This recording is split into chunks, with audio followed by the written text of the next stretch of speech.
बात करते हैं हनुमान बेनीवाल इन दिनों से गोविंद सिंह डोटासरा के खिलाफ इन दिनों क्यों मुकर हैं, इसकी क्या वजह है। हनुमान बेनीवाल आखिर गोविंद सिंह डोटासरा से नाराज क्यों हैं। हर कार्यक्रम में हनुमान बेनीवाल गोविंद सिंह डोटासरा पर कटाक्ष करते आप लोगों को नजर आ रहे हैं। वैसे राजस्थान की राजनीति में नेताओं के बयानबाजी का दौर तो हमेशा ही चलता ही रहता है, लेकिन जब उपचुनाव नजदीक आ रहे हैं ऐसे में अगर कांग्रेस के नेता और हनुमान बेनीवाल की बयानबाजी का मामला बहुत तेजी से रफ्तार पकड़ रहा है। क्या है आखिर पूरा मामला, इस वीडियो में हम बात करेंगे, इसलिए इस वीडियो में अंत तक बने रहिएगा। दरअसल ये पूरा मामला विधानसभा के चुनाव में हुआ। 2023 के विधानसभा चुनाव में कांग्रेस और आरएलपी के गठबंधन की अंदर खाने बातें भी चली। उस दौरान गोविंद सिंह डोटासरा और हनुमान बेनीवाल के ध्रुव विरोधी रही हरीश चौधरी नहीं चाहते थे कि कांग्रेस के साथ में आरएलपी का गठबंधन हो। ये बात नागौर सांसद हनुमान बेनीवाल सार्वजनिक मंचों पर पहले से ही बता चुके हैं। हनुमान बेनीवाल ने पहले से ही कहा है कि अगर मेरे ही समाज के कुछ नेता अड़ंगना नहीं बनते तो शायद विधानसभा चुनाव में गठबंधन हो जाता। कुल मिलाकर बात यह है कि हनुमान बेनीवाल और कांग्रेस का गठबंधन 2023 के विधानसभा में चुनाव में होने जा रहा था। उसी बीच कांग्रेस के नेता हरीश चौधरी और गोविंद सिंह डोटासरा नहीं चाहते थे कि हनुमान बेनीवाल के साथ में मिलकर विधानसभा का चुनाव लड़े। वहीं अशोक गहलोत पूरी तरह से चाहते थे कि हनुमान बेनीवाल के साथ में गठबंधन हो।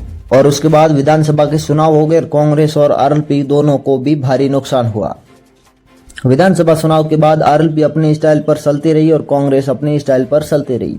इसी बीच लोकसभा का जब चुनाव आया, लोकसभा चुनाव में कांग्रेस के नागौर से मजबूत स्तंभ रहे मिर्जा परिवार का एक धड़ा कांग्रेस पार्टी को छोड़कर बीजेपी में शामिल हो गया। नागौर लोकसभा सीट से भारतीय जनता पार्टी ने एक बार फिर ज्योति मिर्जा को हनुमान बेनीवाल के सामने मैदान में उतार दिया। ऐसी स्थिति में हनुमान बेनीवाल को तो मैदान में आना ही था, लेकिन आरएलपी अकेले दम पर लोकसभा जैसे चुनाव लड़ना आरएलपी के लिए बहुत बड़ा कठिन का बात था। इसलिए हनुमान बेनीवाल ने कांग्रेस से गठबंधन की बात शुरू की, लेकिन पिछली तर्ज पर किसी समाज के नेताओं ने हनुमान बेनीवाल के साथ में गठबंधन होने के बीच में रोक लगा दी। हनुमान बेनीवाल के साथ में गठबंधन होने को लेकर कई चर्चाएं चली, लेकिन कांग्रेस पार्टी के एक धड़ा नहीं चाहता था कि हनुमान बेनीवाल के साथ में गठबंधन हो।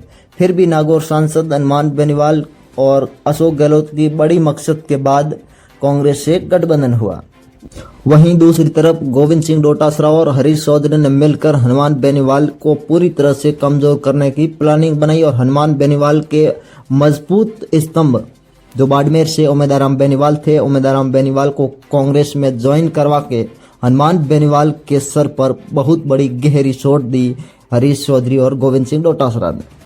तब हनुमान बेनीवाल को धक्का तो लगना ही था। हनुमान बेनीवाल के दिल पर क्या बीती ये तो हनुमान बेनीवाल ही जानते हैं, या राजस्थान में वो नेता जानते हैं जो राजनीति के अंदर हैं। लेकिन कांग्रेस पार्टी के जो नेताओं ने हनुमान बेनीवाल के साथ में किया, उससे तो हनुमान बेनीवाल का गुस्सा करना भी जायज है।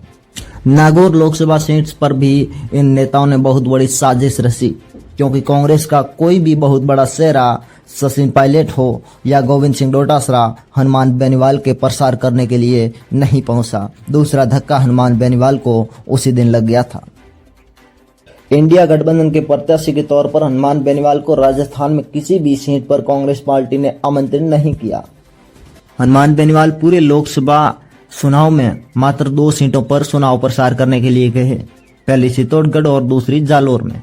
और हनुमान बेनीवाल में जालोर में कांग्रेस पार्टी से गठबंधन के लेकर हनुमान बेनीवाल ने जो बयान दिया, वो बयान काफी चर्चा में रहा था।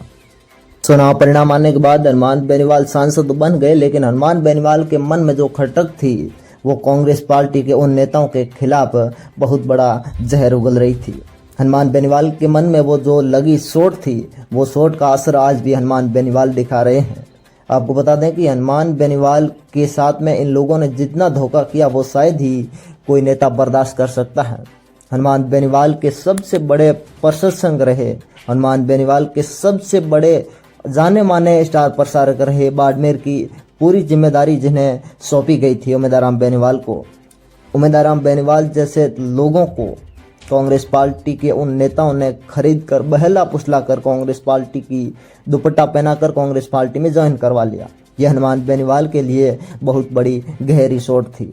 उसके बाद हनुमान बेनीवाल को जब भी मौका मिलता है तो हनुमान बेनीवाल कांग्रेस के उन नेताओं के सामने खुलकर बोलते नजर आ रहे हैं। हनुमान बेनीवाल इशारों में गोविंद सिंह डोटासरा और हरीश चौधरी पर कई बार कटाक्ष भी करते नजर आए थे।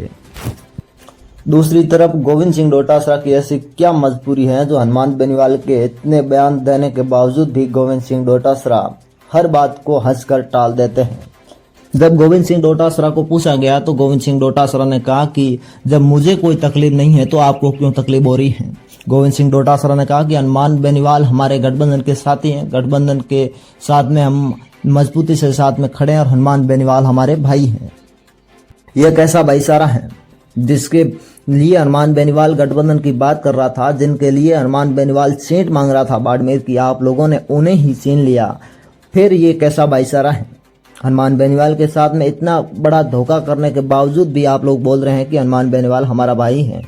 दरअसल इन कहानी के पीछे बहुत बड़ा राज छिपा हुआ है।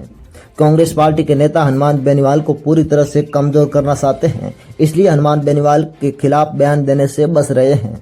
सब अपनी अपनी गणित के हिसाब से बोलते हैं। अब जैसे उपचुनाव का समय नजदीक आएगा तो कुछ और चीजें सामने आएगी। वैसे हनुमान बेनीवाल भरोसा किसी पर नहीं करते हैं। हनुमान बेनीवाल वैसे राजस्थान की सियासत में अपने दम पर चुनाव लड़ने की भी दम रखते हैं। लोकसभा चुनाव में हनुमान बेनीवाल के साथ में धोखा हुआ, लेकिन इस राजस्थान के उपचुनाव में हनुमान बेनीवाल बहुत बड़ा गेम खेलने की तैयारी में है। अब देखना यह होगा कि हनुमान बेनीवाल कांग्रेस के साथ में मिलकर चुनाव लड़ते हैं या फिर हनुमान बेनीवाल खींवसर विधानसभा सीट सहित अन्य 5 सीटों पर विधानसभा के उपचुनाव हनुमान बेनीवाल आरएलपी से लड़वाते हैं।